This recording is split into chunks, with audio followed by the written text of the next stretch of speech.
Bienvenidos a todos ustedes, queridos hermanos, amigos, y también saludamos a nuestros amigos y hermanos que nos miran por el canal de YouTube de la iglesia y que gracias a Dios muchas personas nos manifiestan su sentir, su agradecimiento. Saludamos a todos aquellos que nos escriben vía WhatsApp. A veces surge algún comentario, pero en el mismo video, pero más son por WhatsApp.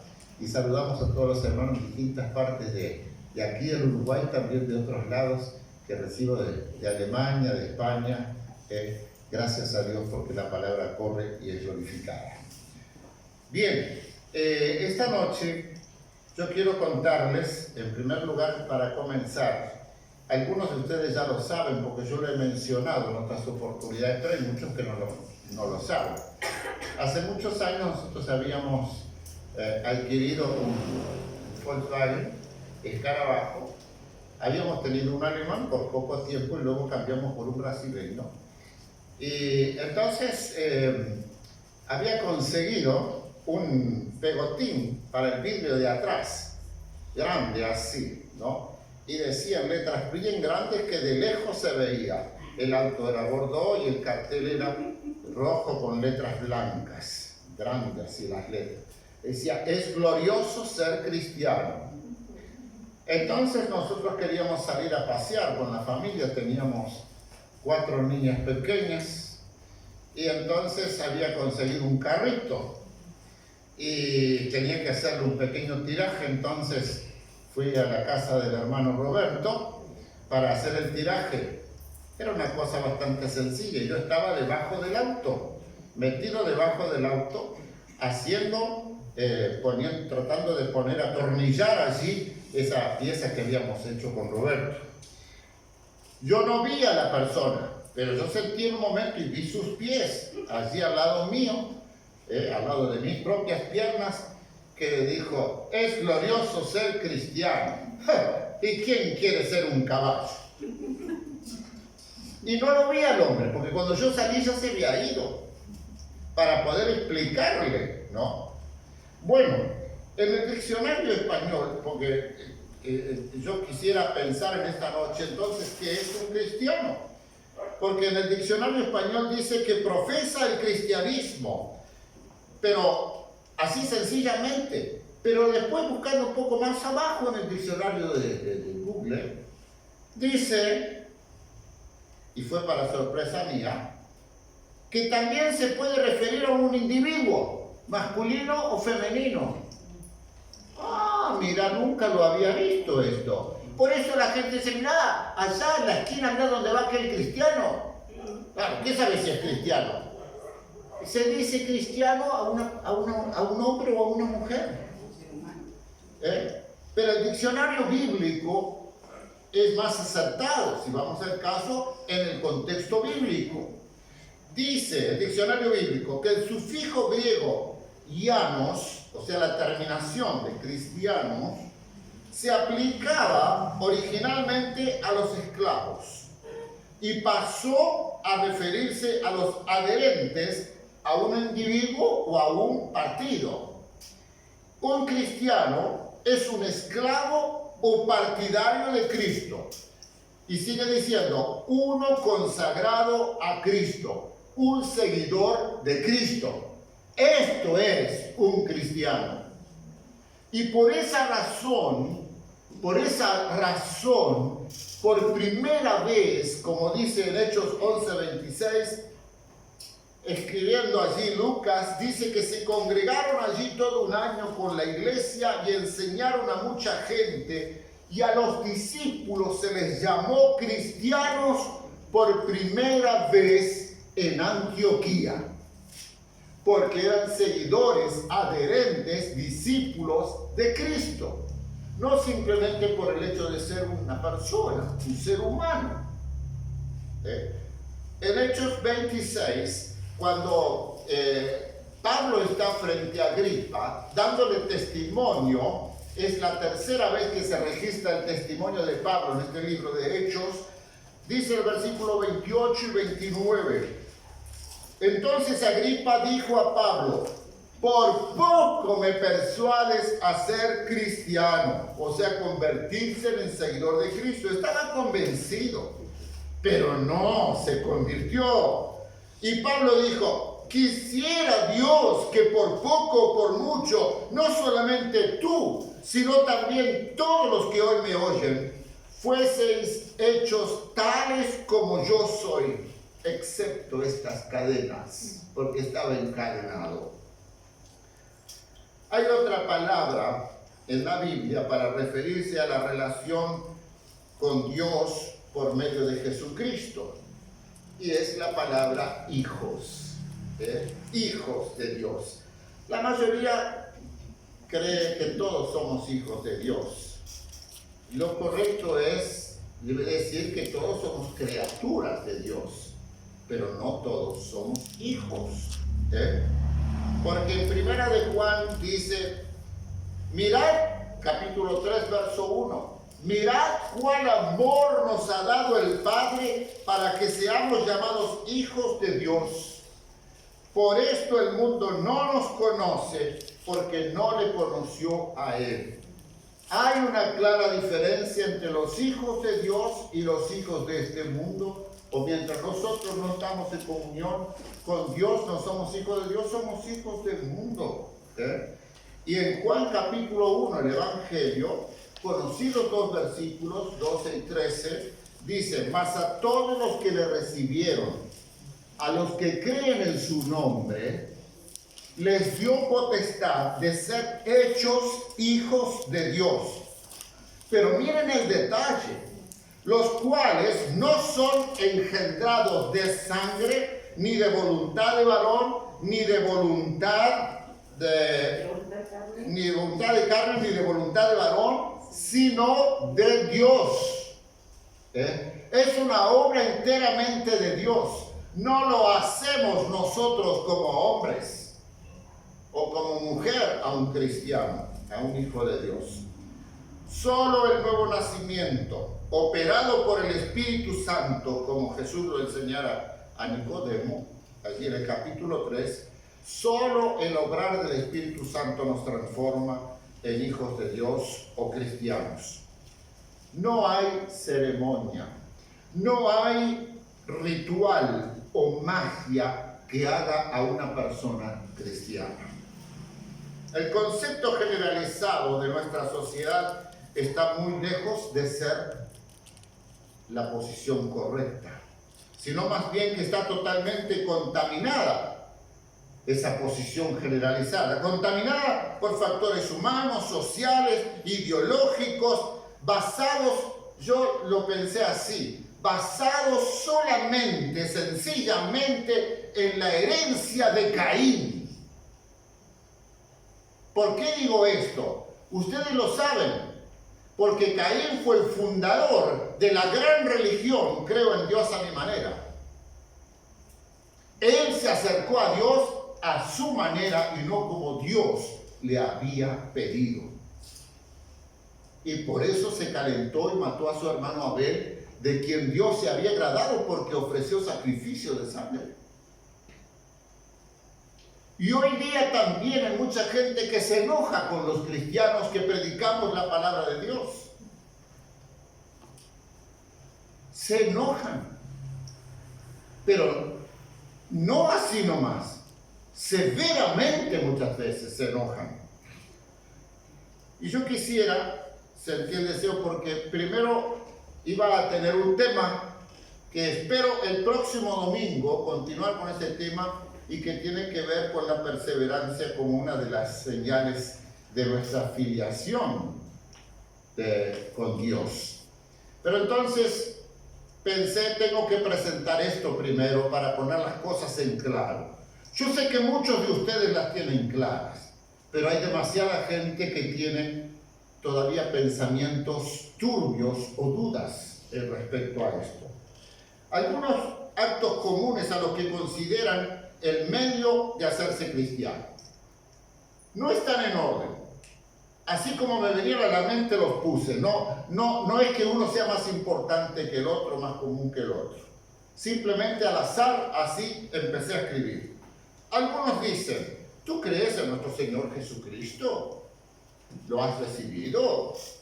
Bueno, ¿quién le va a decir que no? Muchas veces lo he dicho.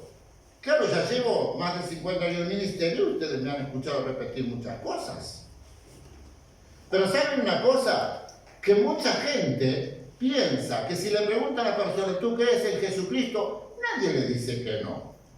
La mayoría dice sí, ampliamente mayoría, ¿no? Muchos me han dicho, inclusive cuando se les pregunta, porque para nosotros los evangélicos es un lenguaje que a veces el mundo no lo entiende o nosotros ni siquiera nos ponemos en la mente del mundano. ¿Qué piensa cuando yo digo has recibido a Cristo? Nosotros lo manejamos a nivel interno, pero a mí me han dicho muchas, sí, yo lo recibí. ¿Cuándo fue eso? Y cuando tomo la hostia. Lo recibo cuando tomo la hostia, porque esa es la enseñanza que tiene mucha gente. Es la creencia que tiene mucha gente que al tomar la hostia está recibiendo a Cristo. Casi nadie niega la existencia del Señor, así como tampoco nadie va a negar la existencia de Artigas o de Mahoma. Pero ¿es eso suficiente? Hemos dicho lo que dice la Biblia a través de Santiago muchas veces.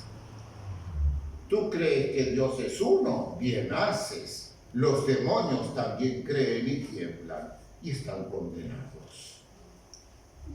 No basta decir creo en Dios. Además, como mencionamos muchas veces, en estos tiempos tan confusos, en estos tiempos de tanto sincretismo religioso, ustedes me van a escuchar decir esta palabra muchas veces, la he dicho muchas veces, el sincretismo es eso de que se mezcla todo, todo está bien, todas las religiones, todo, hacemos una ensalada, ¿no? Unimos todo. De todo hay que sacar lo bueno. Entonces, Jesús, cuando termina el sermón del monte, capítulo 7 de Mateo, versículo 21 al 23, está hablando de gente que creían, pero no creían en el nombre de Jesús aparentemente, pero no eran creyentes, no eran nacidos de nuevo. Porque no todo el que me dice Señor, Señor, entrará en el reino de los cielos, sino el que hace la voluntad de mi Padre que está en los cielos. Muchos me dirán en aquel día, Señor, Señor, no profetizamos en tu nombre, y en tu nombre echamos fuera demonios, y en tu nombre hicimos muchos milagros. Y entonces les declararé, nunca os conocí, apartaos de mí, hacedores de maldad. Yo digo, ¿hay alguna persona que escucha esto? Decir, pero entonces ¿qué? Yo uso el nombre de Jesús y me va a apartar, entonces ¿cómo? ¿Que no sirve creer en Jesús? Es que el Señor conoce a cada uno de nosotros, conoce el interno, el interior nuestro, conoce si somos genuinos o simplemente de boca para afuera, porque de eso está bastiado el Señor en el Antiguo Testamento, que a través de Isaías decía, este pueblo de labios me honra, pero su corazón está lejos de mí. Y esa es una realidad, una triste realidad que abunda en estos tiempos. Con la boca es muy fácil decir, pero el corazón, ¿a qué distancia está? La segunda pregunta, para ver si es hijo de Dios o cristiano, ¿has hecho la oración de fe? Muy usada. A veces decimos a la persona, a ver, léela acá, lee esta oración y hacelo, repetila. Como dije el domingo pasado, hay tantas oraciones que circulan en la internet ahora, pero si no se la hacemos nosotros y le decimos repita conmigo y la leemos, porque aparece en los folletos, muchísimos folletos de Cruzada Estudiantil para Cristo, las 4 leyes espirituales, detrás de libritos cristianos aparece esto, haga esta oración si usted está de acuerdo.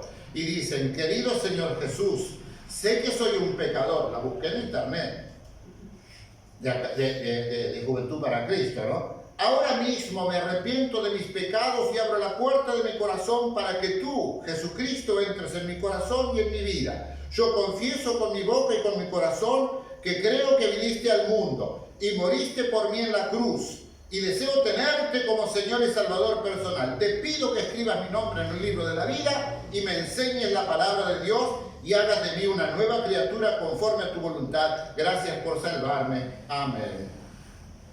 No está mal. Pero esto puede ser el sentimiento profundo de la persona. ¿O creemos que simplemente si lee esta oración ya automáticamente es salvo? ¿Se convierte en cristiano? En Mateo 6:7, Jesús dijo cuando está enseñando acerca de la oración, le dijo, no uséis vanas orando, no uséis vanas repeticiones como los gentiles que piensan que por su palabrería serán oídos. Este pecado que abunda dentro del pueblo de Dios, eso de repetir y repetir y repetir, se ha transformado ya en un mantra que usan los hinduistas, ¿no? Todas las religiones budistas. Porque entonces nosotros agarramos y repetimos y pensamos que por repetirle mucho al Señor, sino porque aquella mujer, ¿se acuerdan? Que fue ante el juez injusto y le repetía, y pensamos que tenemos que estar de empalagosos delante del Señor hasta que nos conceda lo que queremos. ¿Y la voluntad de Dios? Bueno, a veces como nosotros somos tan pesados, Dios dice, ¿lo querés? Bueno, ahí lo tenés, pero aguantate las consecuencias. Porque nosotros a veces somos muy apresurados y queremos hacer como nosotros que estamos criando pollitos y no nace, sentimos que pica, entonces bueno, vamos a romperlo un poquito y saben que le hacemos daño porque todavía no terminó de absorber por la parte, vamos a decir, lo que sería el ombligo, entra por el ano, las tripitas, el resto del alimento, y cuando uno rompe el huevo antes del tiempo, se perjudica el pollito. Y nosotros queremos hacer eso muchas veces. Queremos las cosas antes de tiempo y nos perjudicamos. Nos perjudicamos. Tercera, ¿te has bautizado? ¿Sos bautizado en las aguas? Y a veces dicen, ¿sos bautizado en las aguas? Y como la mayoría ya fue bautizado de bebé, y dicho sea de paso, es interesante que me puse a buscar cómo se eligió el bautismo de bebé. Y di con una página católica, y donde dice que la iglesia primitiva ya practicaba el bautismo de bebé. Hay que forzar la Biblia para que diga eso, ¿no? Hay que forzarla. Y que algunos discípulos de los apóstoles fueron bautizados de bebé.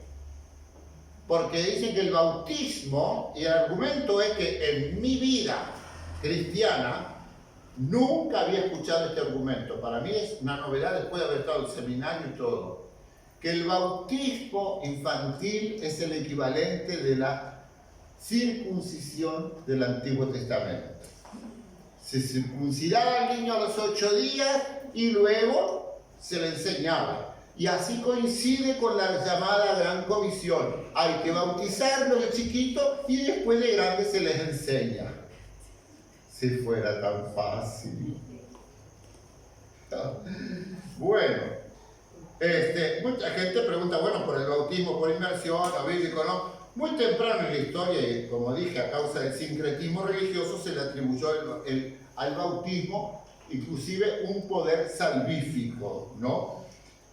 Además de ser una mala interpretación del versículo de Marcos 16, no me acuerdo bien el otro versículo, al que creyere y fuere bautizado será salvo. Es una referencia que dentro de todo, si bien está en nuestra Biblia, estudiando acerca de los manuscritos, no aparecen los manuscritos más antiguos de estos últimos versículos del Evangelio de Marcos. pero en contraste con todos los otros argumentos bíblicos o prácticas bíblicas del bautismo de creyentes, o por ejemplo gente que no se bautizó, como por ejemplo el ladrón de la cruz, fue salvo, ¿no? O sea, es un mandamiento, pero hay situaciones a veces que la persona no puede, por alguna razón, ¿no?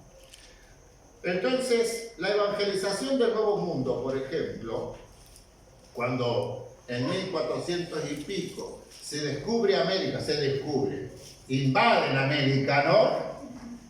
Y allá siempre venían los religiosos con los militares, con los emisarios del rey, ¿no? Siempre porque la iglesia dominaba los imperios. Hay que evangelizar a los indígenas.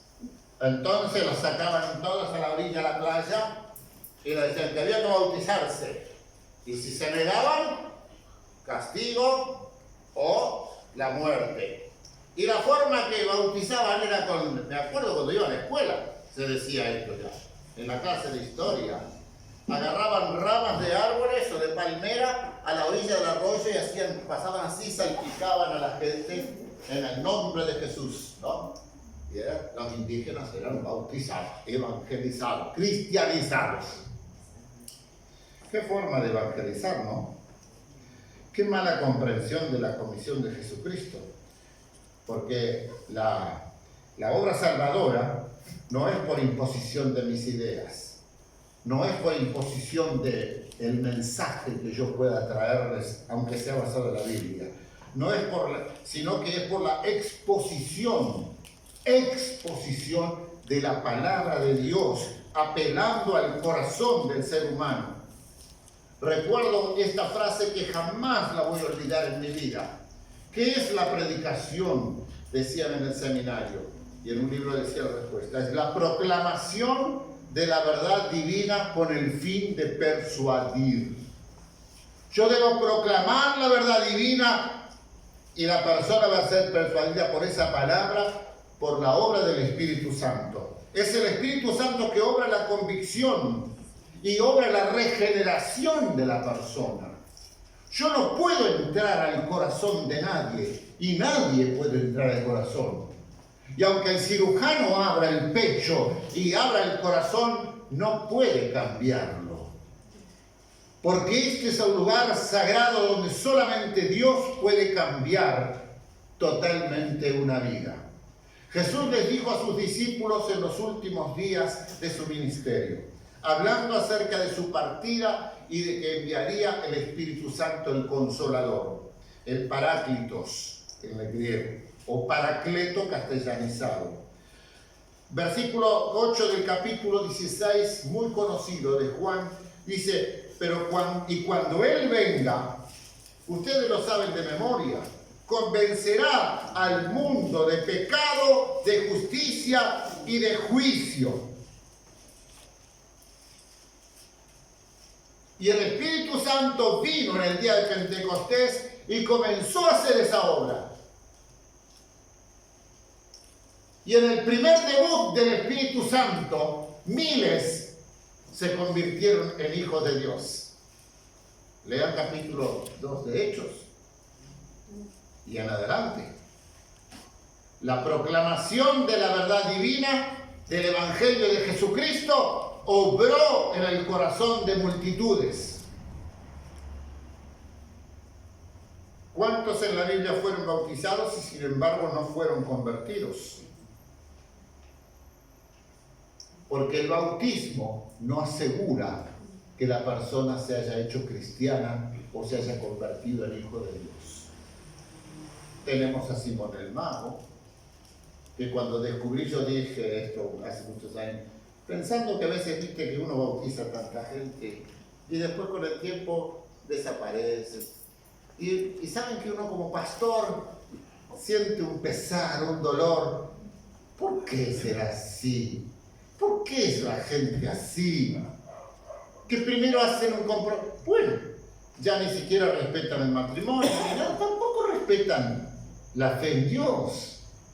Ya en todos los órdenes de la vida en nuestra sociedad está así. No hay compromiso.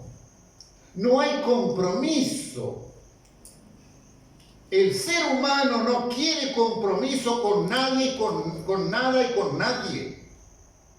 Entonces un día, yo no sabía esto de cientos y cientos de veces haberlo leído, pero un día que yo estaba tan angustiado, ¿por qué pasa esto? ¿Por qué todo lindo, así como el novio y la novia se prometen hasta que la muerte nos separe, que esto que el otro, todo, ¿no? Delante de Dios, delante de la Biblia? También se bautizan, prometo ser fiel al Señor, he confesado a Cristo todo, y lloran, y te besan, y te abrazan, y al principio es toda una luna de miel, y de repente desaparecen para siempre. Eso da dolor, pero más le duele a Jesucristo. Entonces cuando, pero Simón el mago, Pedro lo bautizó, y si engañó al apóstol Pedro, ¿quién no me va a engañar a mí? Que yo no le llego ni a los talones a Pedro. Entonces me consoló el Señor. Pero también Pablo menciona a Demas, a Himeneo, a Alejandro el Calderero, que trabajaron inclusive en la obra. Yo he tenido gente que ha trabajado conmigo en la obra y desaparecieron. Y ya se murieron, algunos se fueron al infierno. Esa es la triste realidad. Le pasó a Pablo, no me va a pasar a mí. Porque no se aseguran esas personas de tener una relación con Dios. Simplemente quieren religión para cuando lo necesitan. Es como yo prediqué hace algunas semanas de aquel cuadrito. Dios sabe cuándo lo necesitas. ¿Es que acaso no lo necesito siempre? Les dije esto, les pregunté, ¿no? ¿Es que acaso no lo necesito siempre al Señor? ¿A Dios? No puedo vivir sin Dios. Si yo vivo sin Dios, estoy como tábano sin cabeza. Me voy para cualquier lado y me golpeo por todos lados. Y no cumplo con el propósito para mi vida. La cuarta pregunta, porque esto se está poniendo muy de moda, ¿has hablado en lenguas? Es una ideología muy común y más frecuente cada día en los movimientos carismáticos. Y los otros días vieron que yo estaba mirando, puse el YouTube para visitar nuestro culto, para ver cuántas visualizaciones tiene, si hay un comentario o algo, y te van apareciendo todo tipo de videos. Y cultos, y cultos, y cultos, y predicaciones interminables. Y yo hago un poquito así. A ver que yo anoté el nombre acá. No, eso es después, perdón, confundí. Pero el otro día como novedad vi el anuncio, mejor dicho, era el anuncio, después el otro es otro caso. El anuncio, seminario para aprender a hablar en lenguas. Algunos están diciendo así con la cabeza. Seminario para aprender a hablar en lenguas. ¿No? Bueno. Esto me hizo acordar cuando el pastor que teníamos acá en seminario, no lo voy a mencionar porque esto sale a la internet, pero él era seminarista y les enseñaban cómo tenían que hacer. Ustedes lo saben porque lo compartió aquí, creo que en un culto o en las clases del seminario. Y luego entre los alumnos la competencia, ¿quién volteaba más gente? Porque se les enseñaba las técnicas para hacer voltear a la gente. En el seminario acá de Uruguay. Y esto es lo mismo. Yo creo que da risa y vergüenza, y con mucho respeto lo digo porque el Señor me ha dado la capacidad, pero no es una jerigonza que no tiene sentido. Me da risa y vergüenza que la jerigonza y repetición de ruidos culturales o sílabas perdidas sean consideradas lenguas del Espíritu. Basta ir a Hechos capítulo 2 o 1 Corintios capítulo 14 para tener más claro el tema. Ahora pregunto, ¿el hablar en lenguas es señal de salvación? No. En Corinto, algunos que hablaban supuestamente en lenguas, Pablo lo dice, decían que Cristo era anatema, o sea, maldito. Entonces se cuestionaba a esos que hablaban en lenguas y el Espíritu les revelaba la interpretación. Pero además pregunta, ¿acaso todos profetizan? ¿Acaso todos hablan en lenguas? ¿Acaso todos tienen dones de sanidades? O sea, se cae de maduro que no todos tienen que tener los mismos dones, o no hay un don que sea común a todos, sino el don de la gracia. Pero no todos tienen los mismos dones. O sea, no es señal de salvación. He sido testigo de personas que hablaban en lenguas y estaban y están perdidas eternamente.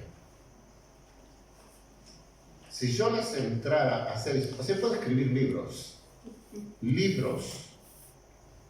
Yo entré al seminario en la época que el movimiento carismático de Buenos Aires entró al Uruguay. Ustedes se podrán imaginar lo que con Lilian fuimos testigos.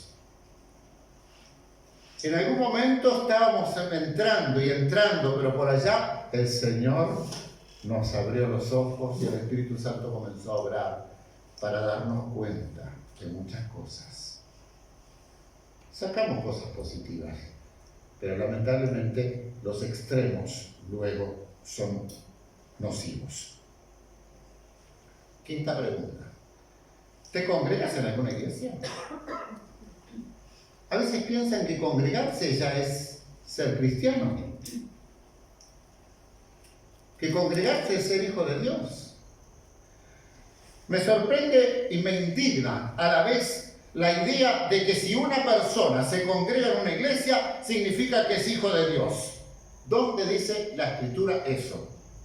Al contrario, se nos advierte, yo estaba pensando cuando estaba escribiendo esto, pero si Jesús dijo que el reino de Dios es como un campo donde el Señor sembró trigo y parece que, Señor, mira, hay cizaña entre el trigo. El enemigo ha hecho esto. ¿Quiere que vayamos a...? No, dejad crecer juntamente lo uno con el otro y al final del siglo será la separación, el trigo a mi granero y la cizaña al fuego. Entonces, el hecho de que tengamos en la congregación gente que no es creyente, que no es cristiana, que no es nacida de nuevo, es lo más natural. Ir a una iglesia no te garantiza que eres hijo de Dios. ¿Saben que esto yo le tengo que decir a todo el mundo? Porque dice, sí, pero mire, ya, lo que pasa es que, mire, fulano tal, va a la iglesia, mire, lo que es. Porque muchas veces el pastor es blanco, o sea, te largan todos los malos testimonios. Y a veces yo ni sé de que la persona era así, porque en la iglesia nos vemos así y tenemos un alto concepto los unos de los otros y resulta que el mundo te saca las vendas muchas veces, porque sabe los pormenores, sabe los detalles. Entonces, saben que mi postura es, antiguamente, en los comienzos del ministerio, yo peleaba, no en el buen sentido de la palabra, pero no puede ser esto que lo otro. Por allá me pasó con una hermana, pero muchísimas veces, una hermana de influencia, y yo trataba de siempre acomodarla para justificar un poco su forma de ser y esto. Y un día el Señor me dijo, basta ya de encubrir el pecado, basta ya de taparla, es así. Y ahí el Señor me liberó y me sanó, porque el cardiólogo me decía, de seguro que usted le quiere cambiar la vida a todo el mundo. Tenía 36 años y no era capaz de terminar una ergometría. porque tenía tanta angustia dentro de mi corazón. Y mi suegra siempre me decía, pon el lomo de burro, endurece el lomo. ¿Por qué te afecta todo? Te afecta todo. La gente vive lo que quiere y lo que elige, y yo no lo puedo cambiar. Pero me indigna el hecho de que digan, va a la iglesia, es hijo de Dios, es cristiano. No, no es cristiano. Porque saben una cosa, el apóstol Pablo cuando le escribe a los corintios, en el 1 Corintios 15:34, les dice, velad debidamente y no pequéis porque algunos no conocen a Dios y para vergüenza vuestra lo digo. Ay, había una manga de parlanchines en la iglesia de Corinto. Claro, se ve como 4 partidos distintos a lo menos. Todos querían ser súper espirituales. Tenían distintos padres espirituales. Pero Pablo le dice, velad. Y para vergüenza de ustedes les digo, hay gente que no conoce a Dios en esta congregación. Así nomás se la largó. Y es la triste realidad. No hay una congregación donde todos conozcan a Dios.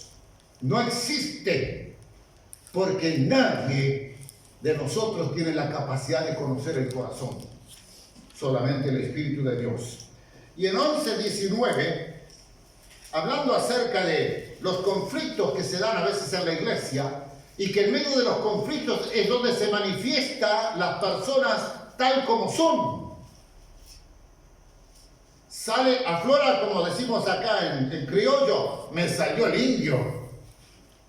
Entonces dice, es preciso que entre vosotros haya disensiones para que se hagan manifiestos entre vosotros los que son aprobados. Yo diría casi, es que se hagan manifiestos los que son y los que no son hijos de Dios.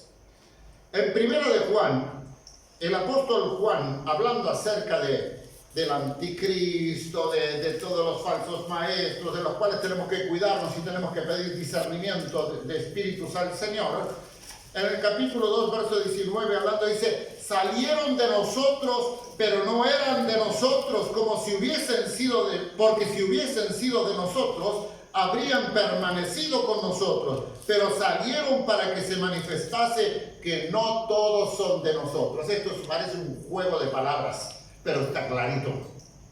Está clarito.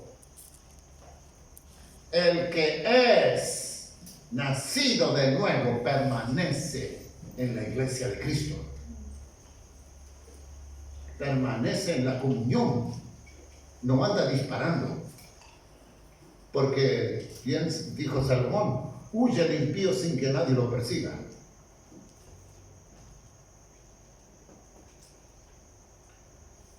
Además, la última cosa que he escuchado muchas veces, el diablo es el primer congregante de las iglesias. Es el primero que llega y se sienta acá en el primer banco. Y no es hijo de Dios. Sexta, ¿estás prosperando económicamente? ¿Cómo va la cosa? ¿Cómo te va el asunto, Moni? Bueno, la idea de que prosperar económicamente porque estás bien con Dios y es hijo de Dios. El movimiento del Evangelio de la prosperidad es totalmente fuera de contexto bíblico. En realidad, yo digo que pienso que estos que creen en el Evangelio de la prosperidad son los descendientes directos de la religión farisea, que externamente son muy religiosos, pero, y celosos inclusive de la ley, pero justamente creían, ellos, los fariseos creían que la riqueza era señal de ser hijo de Dios. Y por eso la religión farisea la conformaban la gente adinerada de los judíos, los ricos. Todos eran ricos. Los saduceos eran más las familias sacerdotales, las líneas sacerdotales, ¿no? Pero los fariseos eran los ricos. Y era si yo prospero es porque estoy bien con Dios. Pero esta postura la he escuchado hasta el hartazgo en nuestra sociedad. Yo debo estar muy bien con Dios, me dijo el otro día una persona. a mí me va bien los negocios. Yo debo estar bien con Dios. Eso me dije esta semana, creo que fue me lo dijo. Claro, ese es un concepto. Pero saben que sabemos el juicio de Jesucristo, que dice en Mateo 16, 26, porque ¿qué aprovechará el hombre si ganare todo el mundo y perdiere su alma? ¿O qué recompensa dará el hombre por su alma? ¿Acaso podrá comprar su salvación? No. En Mateo 19, 24 otra vez os digo, dice, que más fácil es pasar un camello por el ojo de una aguja que entrar un rico en el reino de Dios.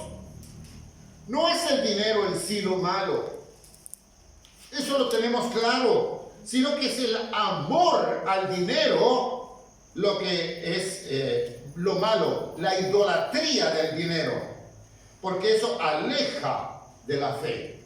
El apóstol Pablo fue muy claro en 1 Timoteo 6:10 cuando dice, porque raíz de todos los males es el amor al dinero, el cual codiciando algunos que supuestamente eran hijos, ¿no? Se extraviaron de la fe y fueron traspasados de muchos dolores.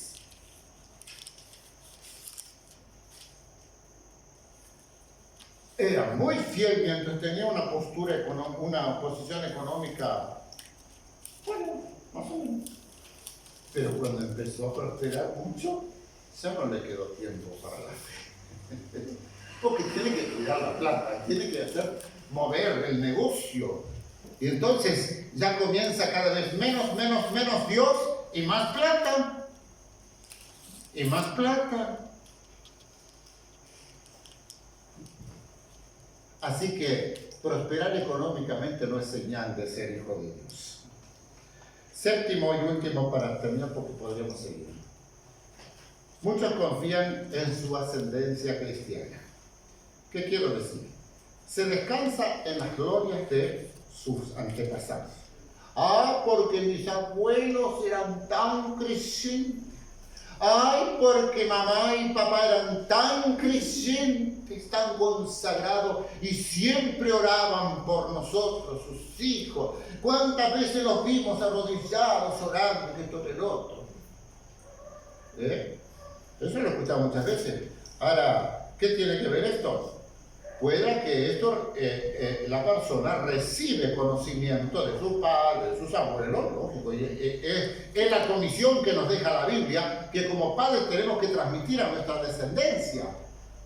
Es lo que Dios dijo en Deuteronomio capítulo 6. Pero también Pablo dice, cuando escribe a Timoteo, que él recibió la fe de su madre, de su abuela, y que tenemos que hacérselo a otro. Claro que sí, pero la experiencia con Dios es personal. Se puede aprender a ser como cristiano y no ser cristiano. Se puede aprender, como me dijo más de una vez algunas personas me han dicho, lo que pasa, por ejemplo, cuando hay hijos de pastores y que aparecen ser pastores y no se sabe si son pastores. Entonces me dijo una persona que no era creyente, dice, pastor, dice, pero es muy fácil, un hijo de pastor aprende más o menos cómo ser un pastor, pero de ahí a que sea pastor es otra cosa, que tenga llamado de Dios, es otra cosa. Es como, yo soy hijo de mecánico, hermano de mecánico, algunas cosas yo sé hacer, pero yo no soy mecánico. No soy mecánico. Entonces, eso de la ascendencia se puede aprender, pero la Biblia nos habla que la relación con Dios no es, como alguien dijo, Dios tiene hijos y no nietos.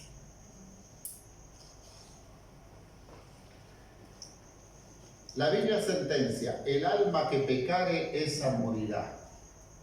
Porque ¿qué pasaba? Antes estaba el concepto, los padres comieron las uvas agrias y los hijos tienen la dentera. Dice, ya no se dirá más este dicho, porque el alma que pecare esa morirá. Cada uno dará cuenta a Dios de sí mismo. Eso es una responsabilidad muy personal. Cada uno dará a Dios cuenta de sí. Nadie puede tomar sobre sí mi responsabilidad delante de Dios, como reza el dicho criollo. En esto de la relación con Dios no hay tata ni mama. ¡Ah, mamá! ¡Ah, papá! No. Vos ya lo sabés, es tu responsabilidad. Yo ya no puedo hacer nada por vos.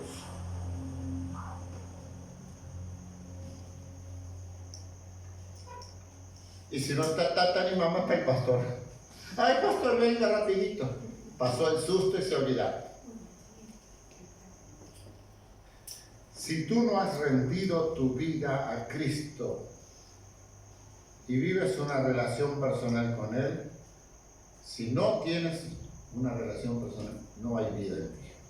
Solo intentas hacer algo para marchar, pero estás siempre en el mismo lugar, impotente, inseguro, y para consolarte, a veces hay personas que para consolarse descansan en la fe de otro. Ora por mí, vos estás más cerca de Dios. A vos Dios te escucha, a mí no me escucha. Cuando una persona me dice, a mí no me escucha, le has hablado a Dios. En verdad. Podríamos seguir con la extensa lista de creencias actuales, pero a la vez antiguas. Ese intento de ser hijos de Dios, hechos hijos de Dios por sus propios medios. Yo les pido que se cuiden de no caer en el engaño, del cual muchos predicadores son promotores, siendo ellos mismos engañados, como dice Pablo, y engañan a otros. El otro día vi un video, y aquí esto como un anexo que fue lo que hoy mencioné, de una predicadora, Lisney DeFont, afirmando, ustedes pueden buscarlo, no lo vi al video, sino diezma, no eres salvo. Y hay iglesias que lo exigen como evidencia de ser hijo de Dios. Lamentablemente. Otro dice, si no, muy bien que hayas creído en Cristo, pero si no guardas el sábado, no entrarás. Otro, si no hablas en lenguas, no entrarás. Bueno, mira, la enseñanza del propio Dios y de nuestro Señor Jesucristo, no hay nada que tú o yo podamos hacer por nuestros medios para ser salvos o transformarnos en cristianos. Todo lo hizo Él. Cantábamos antiguamente una canción, un coro, dice, no hay nada que yo pueda hacer, pues todo lo hizo Él. Y en Él completo estoy en Él. Y este es nuestro testimonio como hijos de Dios. Yo no pude hacer nada para salvarme a mí mismo. Todo lo hizo el Señor Jesucristo. En nuestra depravación humana no tenemos iniciativa propia de buscar a Dios. Lo leímos hace unas semanas el capítulo 3 de Romanos, o el capítulo 10, bueno, el 3. Dice, no hay quien busque a Dios, no hay ni siquiera uno, haciendo referencia ya al Antiguo Testamento. Al contrario, nosotros huimos de Dios. Dije algunas semanas, ¿por qué la gente huye de la Biblia? Huye de Dios. Porque si se enfrenta a Dios, sabe que le va a acusar la conciencia y el corazón, el pecado. Entonces huyen de Dios. Al igual que Adán y Eva. Sintieron a Dios cerca, como rata por tirante, dijera el entrerriano. Huyeron a esconderse. Y hoy día demasiada gente dicen ser cristianos, dicen profesar, pero cuando se tiene que confrontar con Dios, huyen, se esconden. Se esconden entre el ramaje, como se escondió, pretendió esconderse Zaqueo en el ramaje del sicómoro, pero Jesús lo vio y lo llamó. Mucha gente se esconde detrás de una buena moral, de un buen testimonio, y de esto y de lo otro, y nadie sospecha que yo no soy cristiano. Me parezco, pero no soy. Dios es el que nos busca, nos ama, tiene compasión de nosotros y llevó a cabo el plan final en la persona de Jesucristo, porque varios pactos hizo Dios con la humanidad y en la humanidad no cumplió. Dios no falló nunca, no le fallaron los planes a Dios, pero en el último, en el pacto de gracia, en la sangre de Jesucristo, esta es tu oportunidad. El pecado no puede entrar a la presencia y solo Jesucristo se hizo hombre y sin pecado. Entonces se presentó como el sacrificio perfecto una vez y para siempre por todos los que creen en Él. No es por todos, porque algunos dicen, sí murió por todo el mundo. Y se suben al carro, aprovechen la volada. No vas a poder aprovechar la volada. Tienes que arrepentirte de tus pecados y confesar a Cristo. Los pasos son sencillos y claros, pero si no son inducidos por el Espíritu Santo, no hay efecto alguno. Como dije, lo leímos hoy. Pero yo os digo, dijo Jesús, la verdad, os conviene que yo me vaya, porque si no me fuere el Consolador no vendría a vosotros, mas si me fuere, os lo enviaré. Si Él se hubiera ido nomás y no hubiera enviado el Espíritu Santo, estaríamos tan perdidos como antes, todavía, esclavos de la religión. Pero dice, cuando venga el Espíritu, convencerá al mundo de pecado, de justicia y de juicio. ¿Estás convencido que eres pecador? Que vas al infierno. Ay, no diga eso, pastor, que me asusta. Anoche vimos una pequeña película cristiana donde se burlaban aquellos muchachos. No existe el infierno, no existe el infierno. Pero era tremendo. Y ese pobre cristiano como sufrió como una cosa. Pero tremendo. Tremendo. La gente se burla de Dios y de su palabra. ¿Qué va a haber infierno? Mire, si Dios, que es todo amor, va a mandar a alguien al infierno. A mí me lo dijeron los chicos iniciales. ¿Pero y cómo? Dios, entonces primero los hace y después los manda al infierno. Es que Dios no nos manda. Nosotros elegimos. Si tú rechazas a Cristo, eliges el infierno, eliges la condenación. Pero si tú quieres hacer esto como si fuera una fórmula mágica, estás equivocado. Tienes que estar quebrantado en tu corazón por el Espíritu Santo.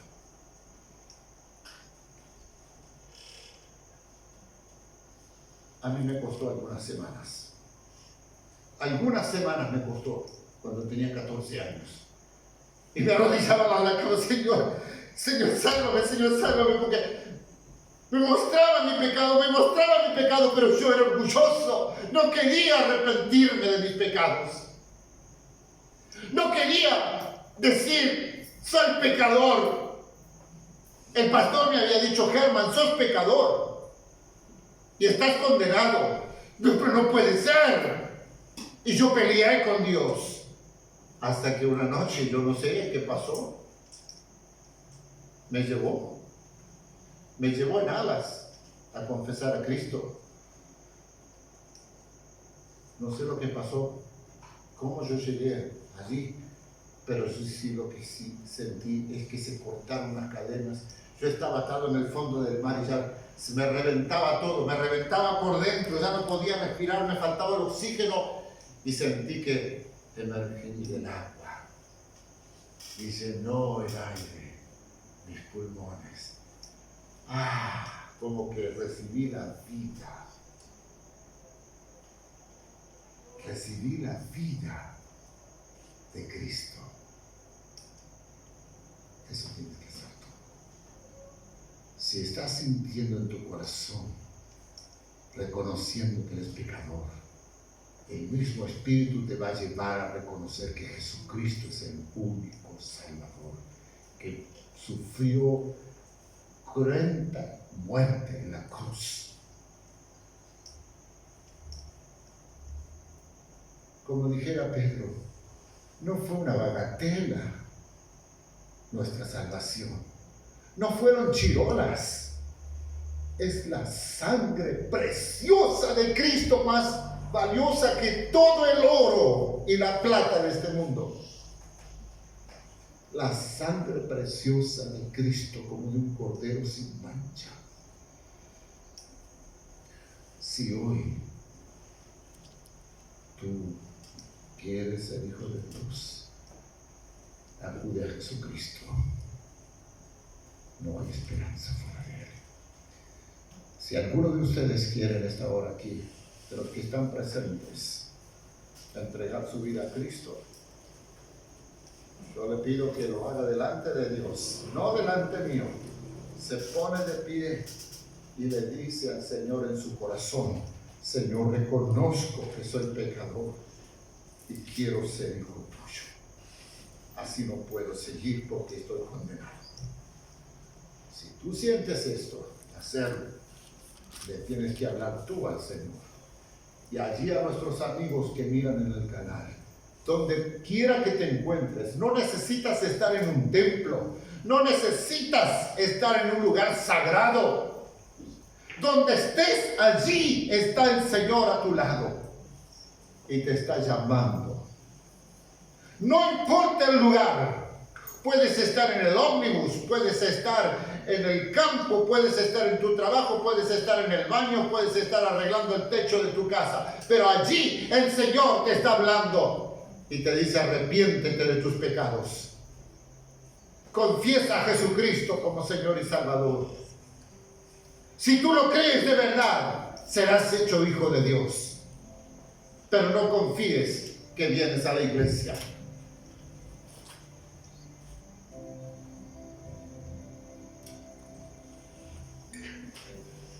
Señor,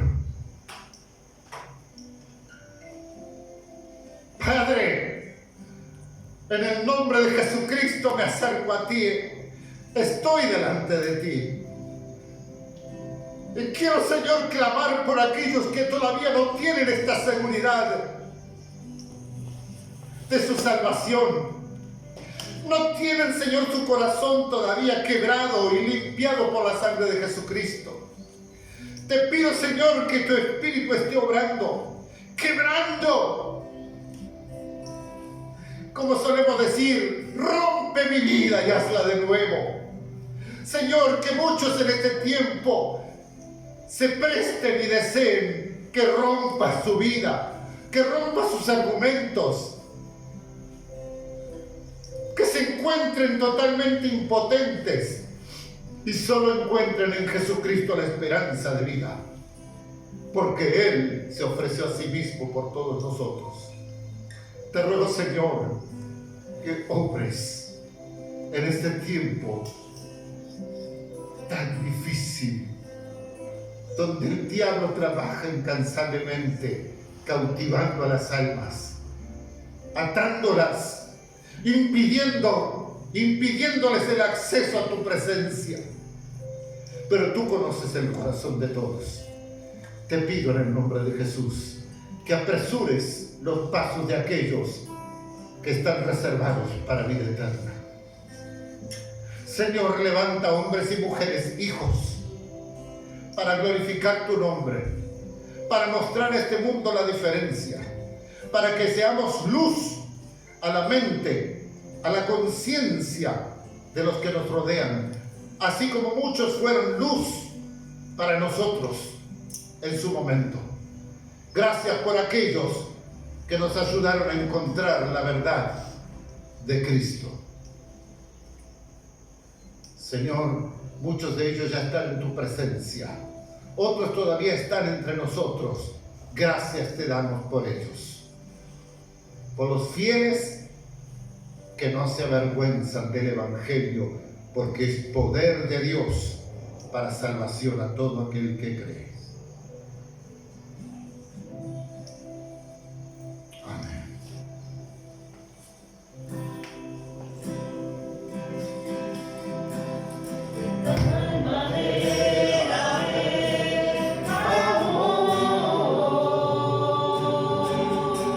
Que su vida no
alguno de ustedes quiere dar este paso de fe, puede hablar conmigo, presentarme su testimonio, su experiencia. Y a nuestros amigos que nos siguen por YouTube, les quiero decir que también nos encantaría saber del obrar de la palabra de Dios en su vida. Puede dejar un comentario y si prefiere hacer un WhatsApp, puede hacerlo al más 598-99-323-687. Por esa línea privada estaremos listos para compartir con ustedes el amor del Señor. Que Dios les bendiga.